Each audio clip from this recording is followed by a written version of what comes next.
Welcome back, everybody. Today we are going to be doing a gameplay video for Torterra from the 2008 format. I'm not really going to go into anything on the list because I feel like I covered that pretty well when I broke the deck down in the video. I'm going to go ahead and just jump right into the games. The one thing I do want to point out is just be looking for us to, we're going to be trying to set up a lot of two-price turns, especially to close games out. So you'll definitely see me trying to do that a lot. I think that's one of the biggest strategies and most important things to understand when playing the Torterra deck. Anyways, let's just go ahead and jump right on into it. Alright, so the Trico opening is a little bit questionable. I just want an easy retreat to the Chat Tot if we went that route without burning the warp point. Topping the call energy was extremely good. I think you could argue just opening the Turtwig there, but either way, getting the call energy opening was just incredibly good, especially against Blissey. I like the Blissey matchup. I think it's pretty favorable, but it's so important that you are able to set up, especially at the start of the game. And the more cards you can thin out, the faster you can thin it out, just the better your odds are at winning the game. So just getting that turn 1, turn 2 energy drop was huge. Going first was huge. Opening call energy was huge. Now, I don't mind the double ball toy in this matchup, especially because there is points in the game where we might actually need to use Psychic Balance. So we might have one as a Claydol and then put one as a ball toy. Or just leave one as a ball toy in case we had to do that. Very fortunate for us. It wasn't likely our opponent was going to get the turn 2 knockout, but it is really fortunate for us that our opponent did miss it. They didn't have like double plus powers or TV, discard an energy plus power. Playing a little bit slower route here. We don't really need anything. Everything's going fine.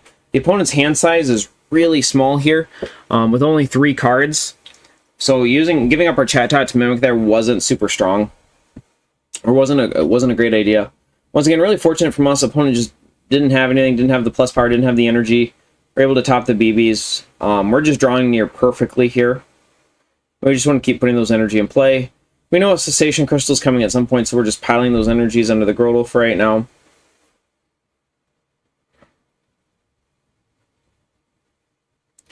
ER2 whiff by our opponent, also really good for us.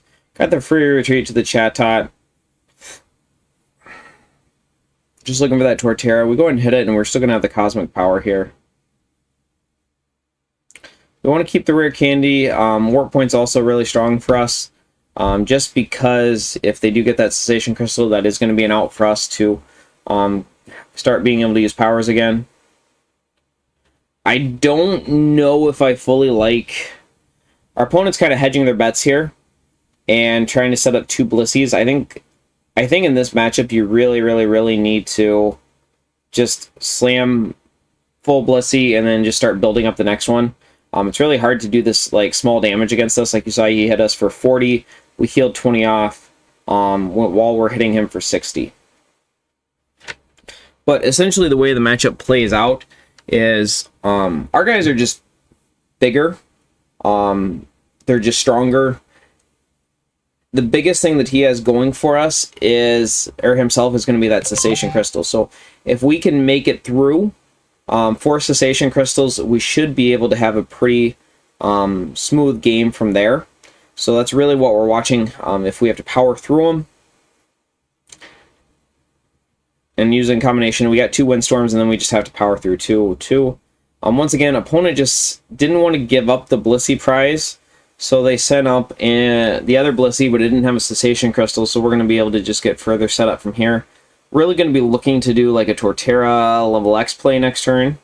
Not only remove one of its Cessation Crystals from play, but also have a 2-price turn. Yep, so this is just once again really good for us. He's not hitting us for any sort of serious damage. He's got 2 Cessation Crystals in play. We're going to remove both of them. We're going to be in an incredibly good spot from here. We got a second Torterra that we're powering up, and he doesn't have any sort of attacker on the following turn here. We also kept our hand size at a relatively small amount, so he's not going to be able to mimic for anything huge.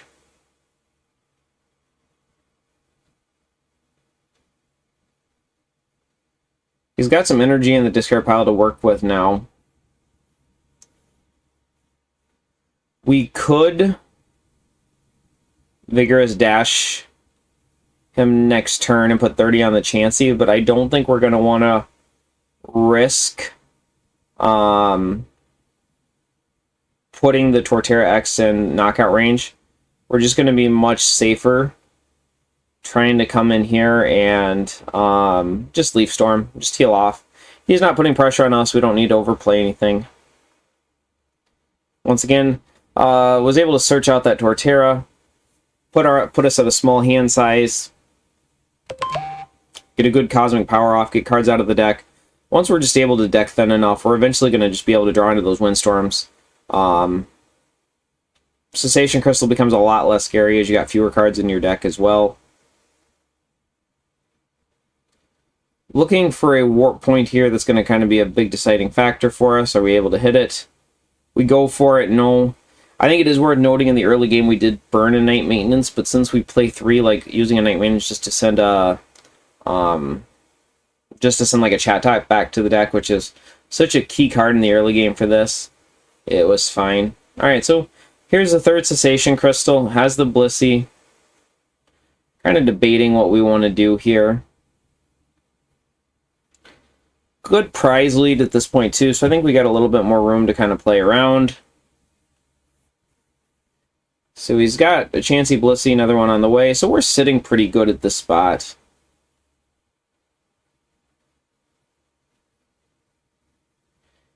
And this is where I think it's going to be a pretty easy Vigorous Dash for us. I don't think there's really any incentive or point to try to Leaf Storm.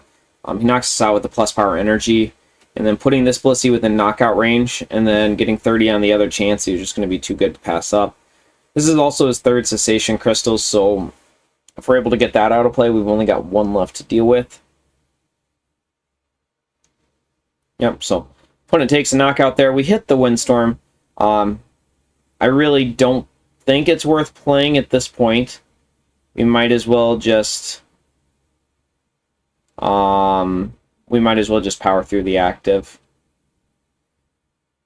We're going to be able to, just heal us with Torterra X. We didn't have to do it this turn, but we're going to make sure we have it in play. We're going to be able just to Leaf Storm, and then that last Blissey, we're going to be able to knock out on the following turn with Vigorous Dash.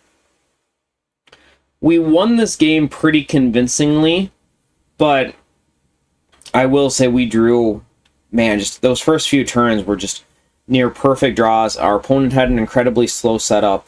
This is just about picture perfect how you want the Blissey game to go. Typically, it doesn't go as smoothly as it did here, and that's not taking anything away from our opponent. We had obviously we had a lot above average draws. They had a lot of below average draws, and when you bring that into an already pretty favorable matchup, it was really, really hard for them to gain any sort of traction against us. Opponent's just going to take a minute, look at all their options, try to think their way out of it. They don't really have any strong plays here. They're going to go ahead and just be able to Vigorous Dash it for that 100. Big thing in this matchup was just trying to set up those double knockouts. Getting that initial 30 on the Blissey's is so important. Alright, so here's going to be another one. We're playing against a Flygon EX deck. I actually really, really like this deck. It's done really well on the ladder the last few months. It's not super popular, but I know some of the higher ranked players have played it. The downside to the deck is it can be a little bit slower of a deck. So opponent's going... They're going for the Mimic... no, they didn't. They just passed. So they probably have a pretty good hand. Most of the Trapinch decks are going to play Crystal Beach or Lake Boundary. Neither one is super impactful for us, so if they are playing the Lake Boundary version, we just want to get it in play. Debating going the Candy Sceptile, but it's probably just not worth it here. Very unlikely our opponent's going to play a Wager or an Absol or anything like that. So, yep, they're playing the Lake Boundary version. I think the Crystal Beach version is a little bit stronger, but I also get the attractiveness of the Lake Boundary version, just having... being able to like one-hit KO Glade and even things like Bronzong and stuff like that, I can understand where that's very strong. And this is where, I don't want to call it the weakness of the deck, but it is just kind of the deck.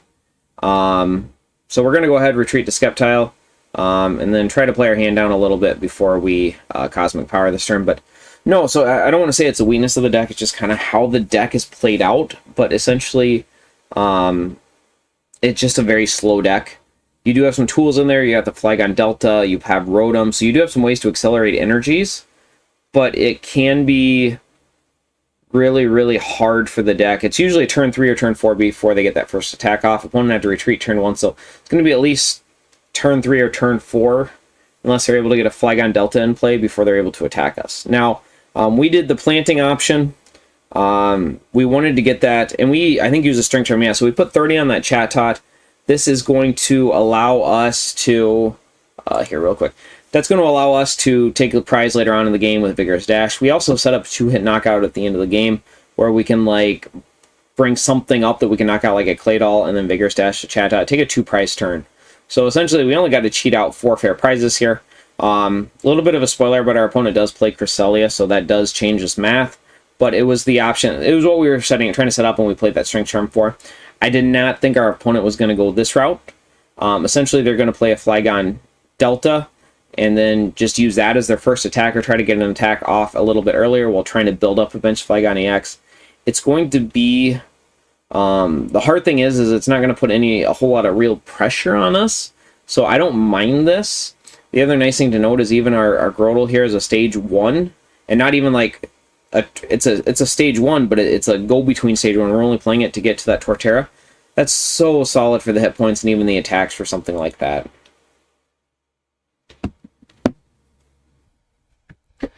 Alright, want to go ahead and they get the energy.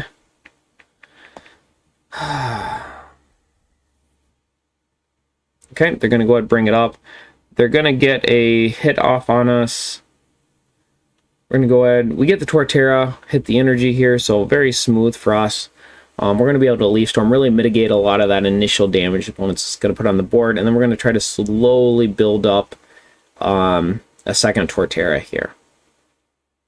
So getting that initial 30 on the board, this is also going to open up a lot of play routes. We're going to 2-hit KO with Leaf Storm. We could do like a Vigorous Dash thing, but it's probably not going to be worth it. Yep, so this is kind of the game plan for the opponent. They're like, hey, I know I can't knock you out. I'm just going to put a lot of pressure on you and try to build up a Flygon EX on the bench. Yep. I think, yep. They used the Delta supply for that Psychic. We got incredibly lucky that they were not able to get a second energy in play. Otherwise, we'd probably be staring down a Flygon EX. This is going to make the math for us just a little bit easier.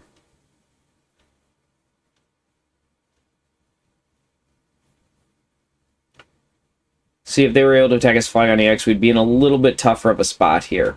I think we'd still be okay. We could bring up the Torterra, hit him for 100, maintenance the line back in. We'd have some options. And they get the Flygon Delta again. This is unbelievably lucky by our opponent, but we get incredibly lucky that they whiff the double energy.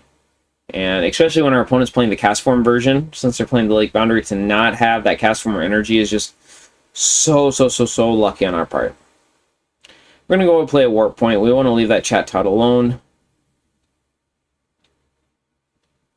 And then we're going to slowly start healing that Torterra on the bench.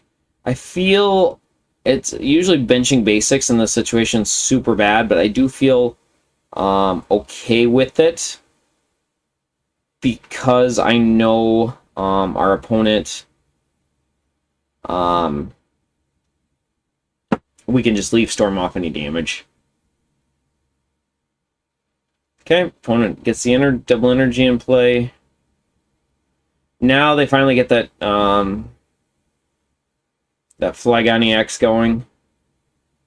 And we have to kind of make a call here. I think it's super unlikely that they are going to be able to be able to knock us out. Find that additional 20 damage. I doubt they play Strength Charm or Plus Power, especially playing the Cresselia. I don't think they're going to be able to get double Cresselia in play next turn, so essentially we're just going to heal 20, take, 20 more off the Torterra on the bench, and then we're going to go for a Torterra X play next turn. Ideally, that bench Cresselia here is still going to stay at 60, and we can take a 2-prize turn with it. Yep. We've also bench locked our opponent a little bit, which is, once again, also super nice. They hit us for the 80. We know we're going to get knocked out, but we're going to Vigorous Dash anyways. And this is something that I think a lot of players, they're too scared to do. They're too scared to knock themselves out. But, why do we care?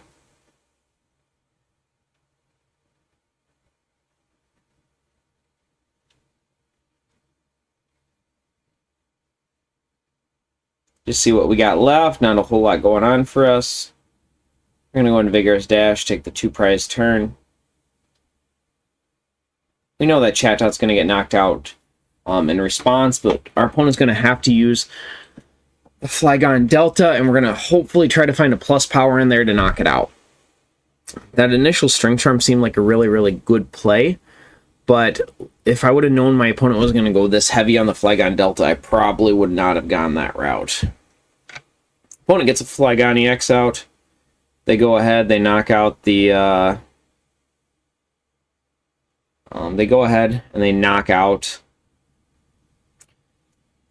the Chatot. We're going to go ahead, just see what we got going for us.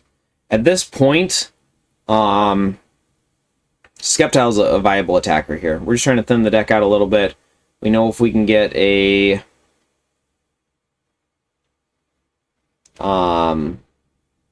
Sceptile in play, we'll have we can attack with it as well. And this is where we set up a really interesting turn. We know at some point that Cresselia is going to come, but we also know they don't have a way to get anything out of play, so we're going to use a Vigorous Dash, which is a super questionable play, but we're going to take a prize off the Chatot, go down to a single prize. We've got that Flygon in hand. That Flygon's going to have 100 on it. We're 10 shy of knocking it out. So all we have to do is Night Maintenance that level X back into the deck, find it one last time, and we're going to be able to steal our last prize. We don't even need to go through that second Flygon. So here it is. Here we go. Debating how hard we're going to go for it. I do go ahead and send multiples back just in case we whiff it. I know we're decreasing our odds a little bit here. But I do want to make sure, just in case we weren't able to find it, that we were able to set up another Torterra. Very fortunate on our part, we did find the Torterra X off that large copycat, and we were able to go... we were able to get the knockout on the bench Flygon. Alright, this time we are going to be playing against Frosty. Very strong opening for us. We got turn 2 Gruvile, turn 2 Claydol, turn 2 Torterra. Couldn't have really asked for a better option. Opponent is playing Gardevoir. This is one of the worst matchups for the deck by a mile. And Frosty is a fantastic retro player. Doesn't play a whole lot of 2008, but he is a fantastic retro player. Okay, so we got a good hand. Our opponent did almost just as well. Benching that Chatot there, I'm going to say, is a huge mistake. It's going to come back to really hurt us. We'll see it in a couple of turns, but huge mistake on my part. You really don't have the bench space to bench Chatot against a deck that plays Dusknoir. So we are going to be able to threaten a Torterra next turn. Or I'm sorry, a Frenzy Plant next turn. We've got the Sceptile off the prizes. Opponent has played the Celio's Network. So we are not going to get wagered this turn. We're going to be able to play it all down. They have the Scramble Energy as well. Gosh, for as good of an opening as we got, Frosty also hit a pretty darn strong opening.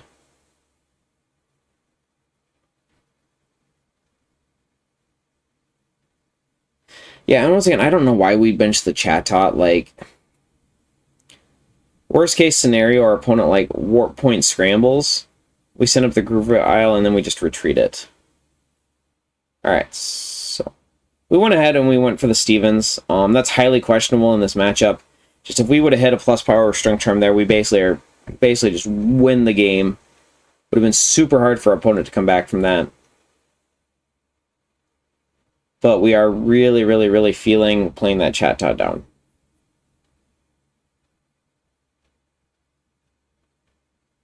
We need... If that bench space was open, we could have had another Torterra in play next turn.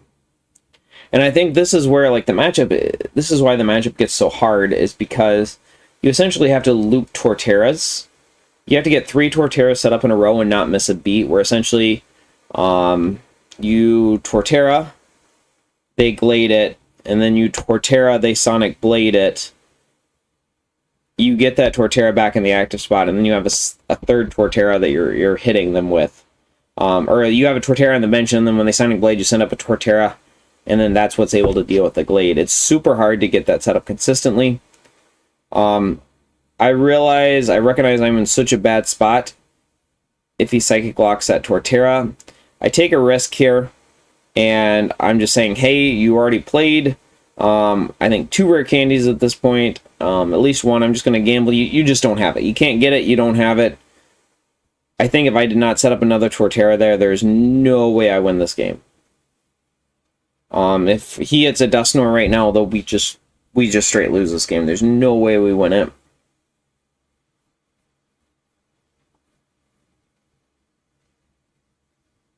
Opponent plays down a Jolteon Star. Misread Torterra, thought it had 130 HP. Understandable, especially if he doesn't play a whole lot of 2008. And then on top of that, Torterra, I think, is the only Pokemon in the entire format that does have that extra 10 HP, 140. You have a lot of 130s.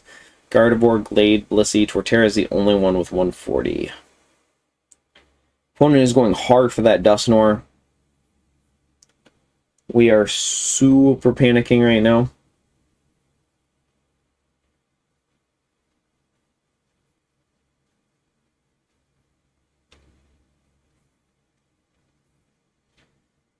Just kind of waiting and seeing if they got it, and they don't. But this is where they make a super interesting play.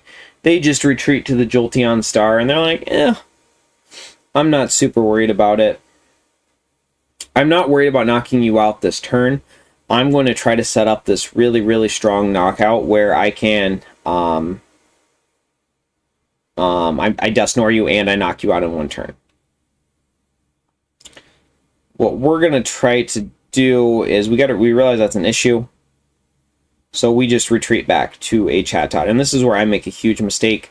There's no reason to retreat to that Chatot. I got distracted. I was talking to my girlfriend while about a movie she was watching, and I retreated to the wrong guy. I should have brought up this other Torterra, and then used Leaf Storm, where I was kind of in a situation where if he did hit Dusknoir, then he could either Dusknoir the Sceptile, and then we would have to try to Body Slam and then Leaf Storm on the following turn. Or he Dusknoirs the Torterra that already has a bunch of damage on it. We don't really care about. Or he Dusknoirs a Claydol, which we can't use anyways. So, otherwise, but in this situation, we make a huge mistake. Retreat to the Chatot. Just hope again that our opponent does not hit that Dusknoir. Opponent's playing this super, super, super slow. At this point, it doesn't look like he's going to get it. He does get the Glade, though, and we're still sitting in a horrible spot here. So once again, no pressure from him. He's not really doing anything. We don't feel any pressure to really do anything here either. Sends up the rolls. We'll take the free knockout. Why not? Go ahead and get that energy down.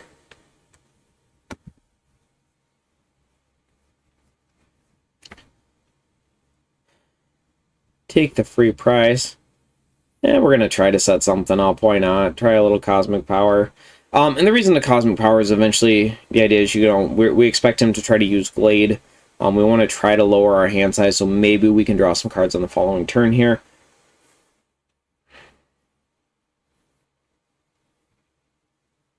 Opponent sends a Glade up. We got the Beach in play, but realistically, there's no way that's going to stick. He's got so few cards in his deck, probably plays 4 outs to it. Yep, and he has the Lake Boundary. We knew that one was going to stick, but, we had a little bit of wishful thinking.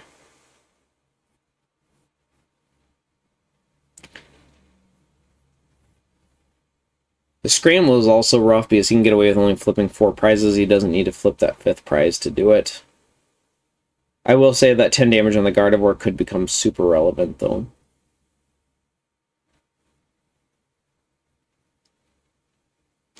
Just kind of waiting, seeing what our opponent's going to do.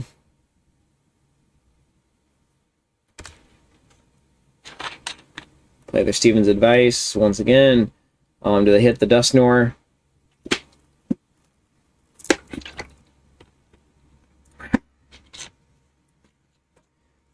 And I will say, we'll foreshadow a little bit here. Our opponent actually ends up prizing the Dusknoir, forgot to check for prizes. So we catch an incredibly lucky break. Otherwise, we probably would have lost 4 or 5 turns in on this game. Opponent's going to Psychic Cut, flips 4. And then when he takes the face down prize is when I'm like, oh, he doesn't actually have it. Going to go ahead and Night Maintenance or prize the Dusknoir. So at this point, we could take a risk and say, hey, we think you missed the 50-50. I don't think you have the Dusknoir. I'm going to bench the Turtwig down. We don't. And we thankfully don't get punished for that. Once again, I think if we would have taken that 50-50 and lost it, we would have lost the game there too.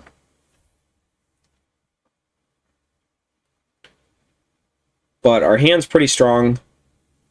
And we just feel like, yeah, I feel like we're going to be okay here.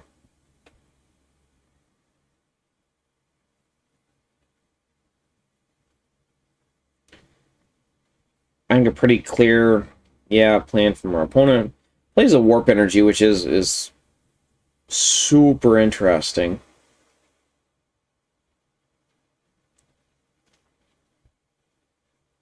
Definitely a little bit different from the standard list. Plays the Windstorm on the lake boundary, which is probably trying to deck thin a little bit for a little bit better Cosmic. At the same point, too, that's risky. That we're not playing like a 4 beach version, but we're not. Pays off for him.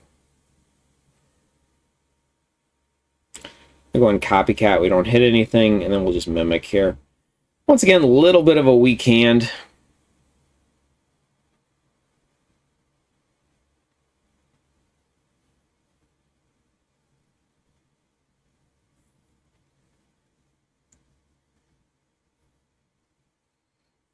Funny enough, the Groudal's actually going to be an okay attacker. Like, he's not going to be able to knock it out.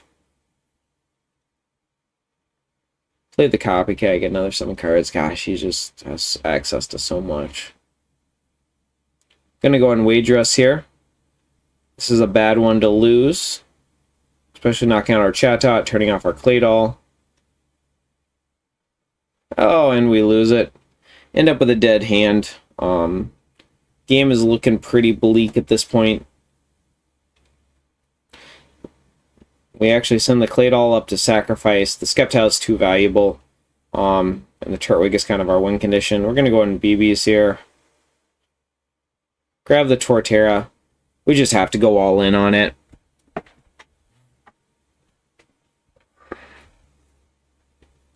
Opponent gets a Psychic Energy. It's just going to slowly build up, I guess, a Glade on the bench.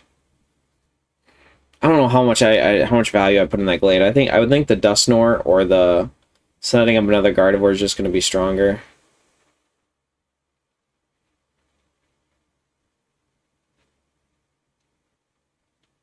Yep.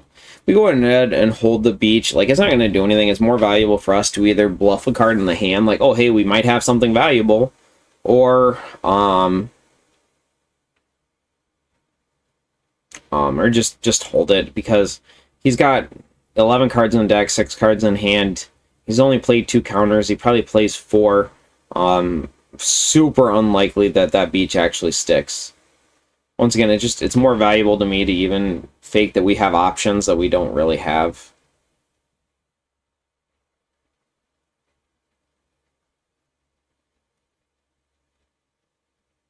And even, let's say, for example, even if he didn't have it, he could still just hard retreat, or Gardevoir, probably most likely Gardevoir X to the Glade. Either way, we're not going to get a power off next turn.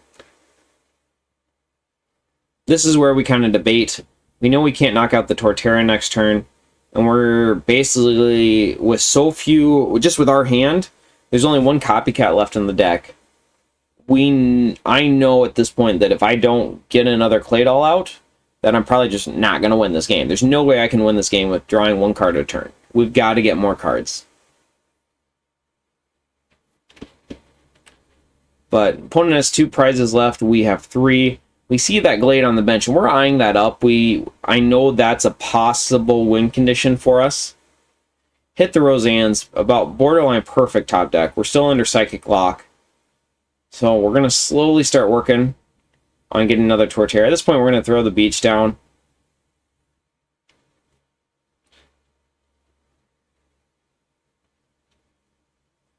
Hits us for 50, we put it back down to 30, so it's a pretty manageable damage output right there. Sends up the Glade, which is just honestly a tough spot for him. It's not great, but it definitely feels bad to send it up. Attaches an energy to the Dusknoir. And it is worth pointing out here that the last 2 or 3 turns we had basically perfect draws. Like we drew the out to the Baltoy, we drew the out to the Turtwig, and we hit the Cielo's Network for the Claydol here. I'm gonna go ahead Cosmic Power. Opponent did not have the beach answer last turn, which is super surprising. We're gonna go on Leaf Storm. And now we're kind of eyeing up the... Well, maybe we can win this. Opponent isn't going to be able to Psychic Lock us. We're going to have some opportunities here. They're going for the Dusknoir. And then this is where we see the route of play. He's going to knock out the active Torterra. And we're going to be able to... The biggest win condition for us is to have the plus power Strength Charm and then the Frenzy Plant Torterra, where we can knock out the Dusknoir in 1 hit. It's a lot to ask for, because we've got to hit the Night Maintenance to put the Torterra back in, but this is the win condition, because, I mean, like, realistically here, we're not going to get another turn, right? Like, he's got 5 cards in deck, 7 cards in hand, he's not played a Warp Point yet. Maybe he cut down to a single Warp Point, but super unlikely, like, that we are not going to lose on the following turn, right? Because Dusknoir hits for 100. There's nothing we can throw in play that's going to have more than 100 health here. So, like, we've already played both of our warp points. Even if we were able to get, like, a Torterra or something out, he warps it up. It's going to be stuck there. Like, this is our last turn of the game. We've got to go for the win. I'm going Windstorm there, get that card out of the deck. And then this is where we misplay again. Like, we bottom both of them. There's zero reason to bottom this Trico. Like, we could fill our bench this turn. It does not matter. The game is over if we don't win this turn. We want that Trico out of the deck. Like, we know the win condition. We know we have to date for it. We want that Trico out of the deck. Because if we would have put the Trico out of the deck, we would have had the Rare Candy Skeptile. So if we do that, we have Trico out of the deck, Rare Candy Skeptile. 12 cards in deck. Playing that down, so we got 1 out of our 3 combo pieces, so 12, 13 cards, we play the Copycat for 7. We need to hit 2 cards out of 7 draws out of a 13 card deck. Not likely, the odds are not in our favors, but considerably better than we're throwing an additional 3 cards in the deck for no reason. We did play the Night Maintenance through the Frenzy Plant Torterra in the deck. We've got the plus power, so we've got 1 of our 3 outs. We've got to go for the other 2 here. We end up hitting it. This is one of the most insane comebacks we've had with this deck against a Gardevoir deck and probably ever. We definitely made some little misplays along the way in this game. Frosty did the same. Absolutely not taking anything away from either one of us as players. Like I said, he's a fantastic retro player. But it was just one of those games where we had the draws when we needed them. I think it's also worth noting I've played Frosty a couple of times, and I've definitely lost this matchup to him as well.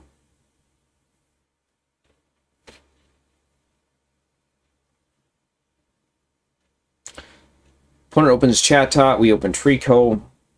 See a Bronzor, probably expecting Empoleon at this point. We can either go the Turtwig Grass option, or we can go the Chatot option. We went ahead with the Turtwig Grass option, and then we're going to go ahead and Warp Point here. Opponent's got a pretty large hand. We got a Claydol coming next turn. We're going to put some initial damage on that Bronzor, and then ideally just try to build up toward Torterra. Opponent's playing the Electravire Bronzong deck. Generally this deck is it shouldn't be too scary, but at the same time too, Electravire is one of the few cards in the entire format that can actually knock out Torterra in one hit. We went ahead, drew pretty well there, found the Grotle, went ahead, threw down another Trico. The reason we do this is just in case our opponent has a Warp Point. Get the body slam flip. Opponent's not caring too much. They were able to get the Claydol without playing the supporter. They've got the Electravire. They're going to go for a large flip here. They've got the Cresselia. We're going to go ahead, probably try to set up another Torterra. Yep. Find the Turtwig. Find the Grass. Go into Cosmic Power. The last one, back to the deck. We debate the beach. Remember that. We remember Electravire level X is a card. Decide not to do that. And we're going to just Earthquake here. Bench damage shouldn't be too impactful. If they really want to go the Bronzong route, it's not going to do anything. We'll Frenzy Plant him on the next turn. If they try to just Compound Pain. Or Pain Amplifier, I guess is the attack. Opponent goes for the Cresselia. Does not have the X. And then, yep, they just go the Pain Amplifier route. This is fine. We're not super worried about it. We play the beach down. We Windstorm. Also hit that unknown Q. Playing a little bit of a slow game here, but it's fine. I start to feel a little bit more confident that we're getting another Torterra set up.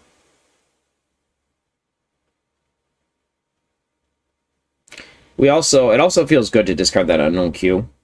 Just make it a little bit harder for our opponent to get the Cresselia X in play.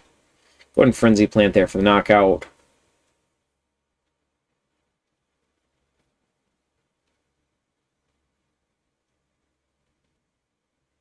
Okay, opponent finds Bronzong. Works. So 5 energy seems really good, but our opponent does need to flip 3 out of 5. Or I'm sorry, 4 out of... Yeah, they need to flip 4, right? No. 3 out of 5 would have done it. We got very fortunate they didn't. I do think it's worth arguing that you probably... I think throwing the double rainbow under there and just increasing your odds of hitting it probably would have been good. But it would have put him in a much weaker spot. It's not super impactful, but I don't know. The double rainbow play would have been interesting. I think he wouldn't need to get double heads, otherwise he would have still been in a worse spot with it. I don't know. Get the Trico off the prize is also very strong. Opponent is able to... That Torterra X having a power is super annoying. Opponent's going the Bronzong route. I'm going to go ahead and rare candy up to the Torterra. Setup's pretty good at this point. And once again, we're just going to use the Vigorous Dash. We're far enough ahead in the prize race that we can get away with doing this.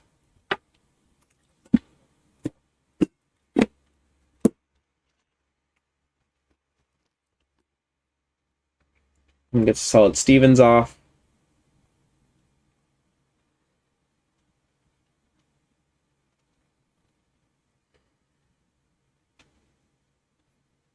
Opponent with the Hypnosis route, trying to build up another Electravire. And we see a pretty unusual route of play here. This is probably the first and only time I've ever used Poison Breath.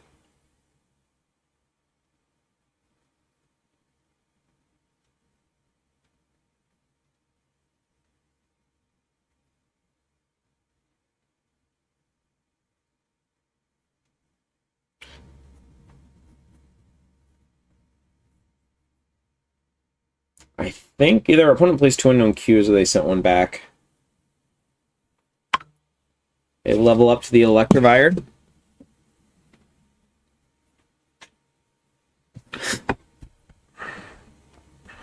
I do think Castform can be really good in this deck.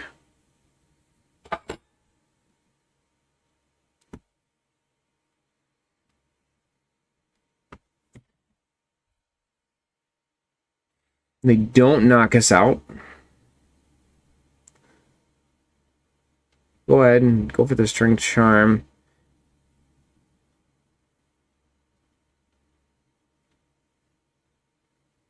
Just digging for that level X.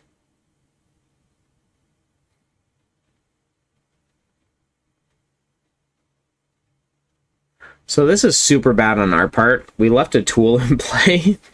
And when we didn't have to, we either could have retreated and leaf stormed, or I think the poison breath would have been fine. We should have just windstormed we should have just windstormed it. I think we realized this misplay. Send up the Torterra. We can't send up the damaged Claydol, because if we do, they'll just send up Bronzong and Pain Amplifier. And we'll get KO'd coming back into their turn. They get the Cresselia X.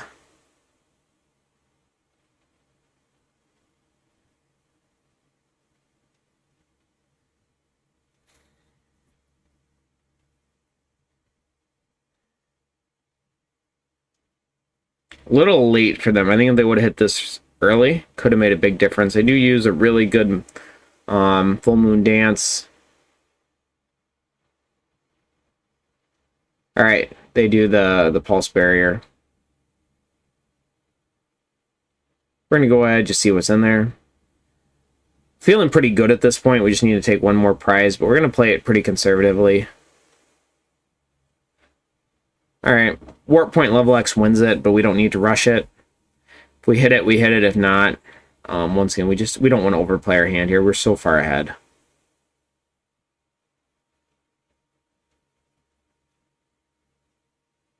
Go ahead and Leaf Storm all the damage off. And this is where it gets interesting, because he can't really use, he can't really attack. Like, if he does, we can just Leaf Storm for the knockout.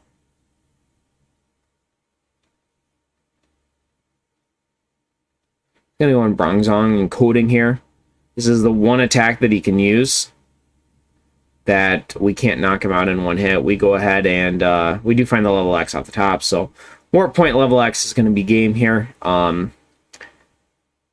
looked like a pretty dominating game, but at the same time too, we got really, that flip at the start with the Electravire was huge. If he would have flipped really well on those coins and knocked out that first Torterra, then been able to do the same thing with the second Torterra, it would have been a much different game. Alright, so we do have the same opponent. These games were filmed a couple days apart. And once again, shout out to our opponent. He is a really good retro player. We drew pretty well in that that last Torterra game too. So opponent asked, "What would you be upset if I metagamed with Magmortar?" They knew we were playing the Torterra, and basically I tell them that I purposely mix in. I play a lot of Empoleon, just because people have tried to do that. They'll try to play like Gardevoir. They'll try to play Magmortar against me.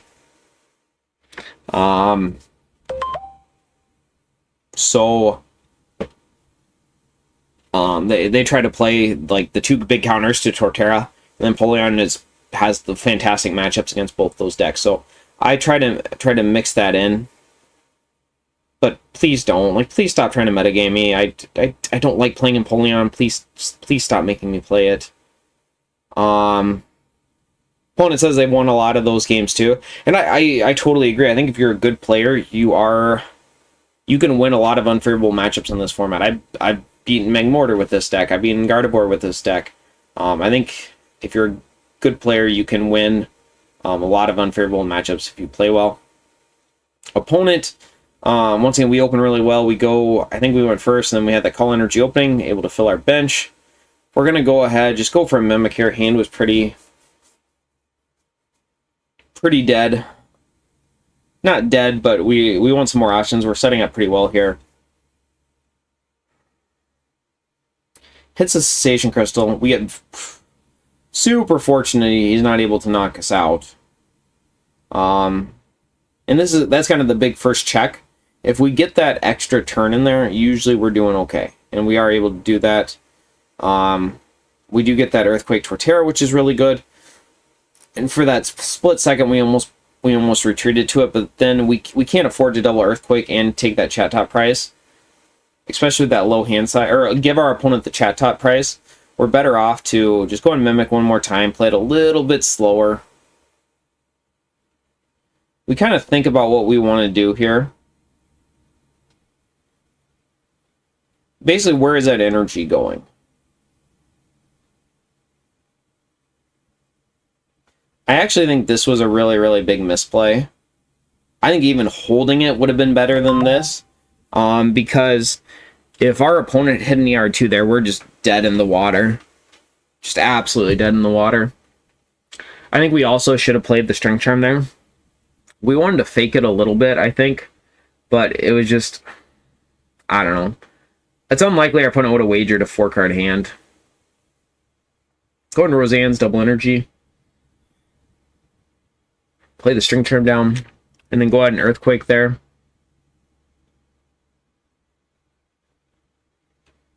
Our opponent didn't grab a Castaway off the Scott, so I think we did catch him a little bit. I don't think they were fully expecting the Strength Charm and plus power there and to knock him out. Go ahead and hold the Windstorm. No real point in playing it there. Play the extra energy just because we do know, you know, a Cessation Crystal could be coming.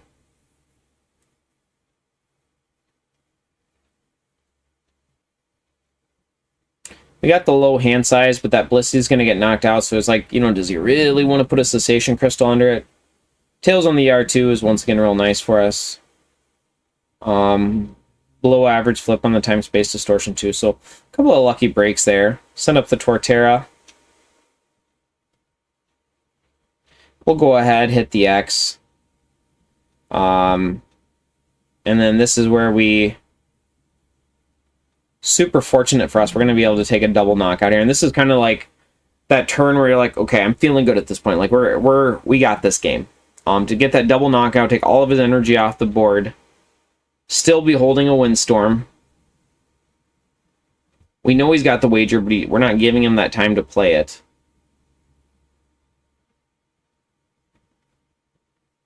We realize that Sceptile could be a viable attacker.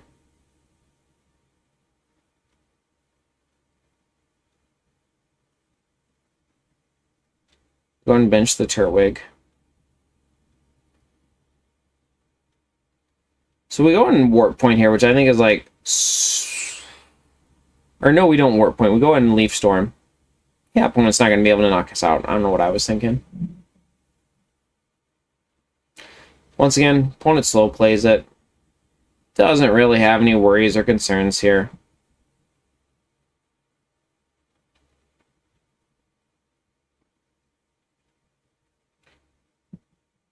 Get the energy in play, get the Grotto in play. Pretty good draws there on our part.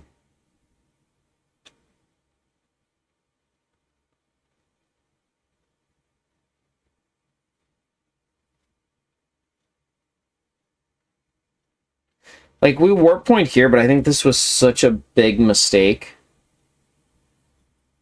I think we wanted to try to have that time to build up an extra Torterra. And we didn't want to give our opponent that chance to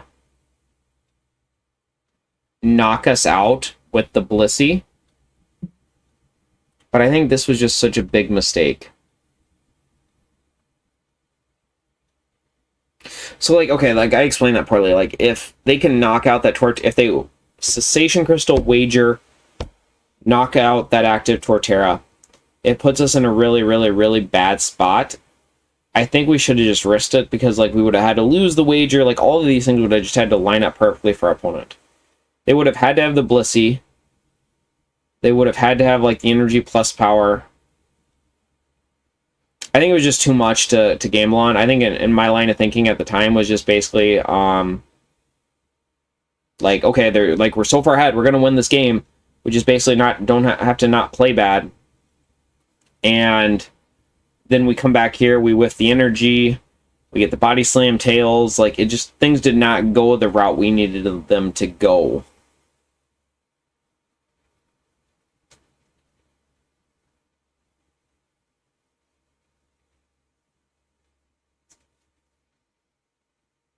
And, like, we're going to be fine here. We're going to be able to Leaf Storm. We're going to be able to... We found the Windstorm. We don't have... Opponent doesn't even have a Cessation Crystal in play right now. We've got some options. They're not going to wager us. We're through one wager.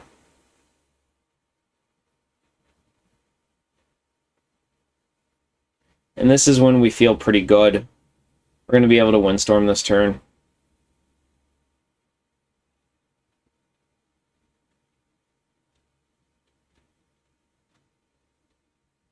There wasn't a whole lot in the hands. We went ahead and Cosmic Powered first. Or I'm sorry, we Copycatted and then we're going to be able to Cosmic Power. Deck's pretty thin at this point too, so we're feeling good. I'm going Leaf Storm.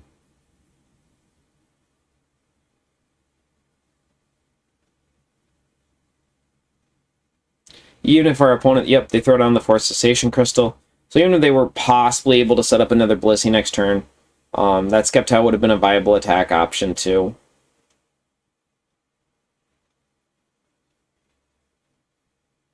Go ahead, Vigorous Dash. Opponent is not able to set up the another Blissey, so we're sitting pretty good on it. I think we had a good array of matchups. I think we hit some positive matchups. We definitely caught some lucky breaks, but I'm hoping you guys did enjoy the video and the gameplay. Any questions or comments, please post them down in the video.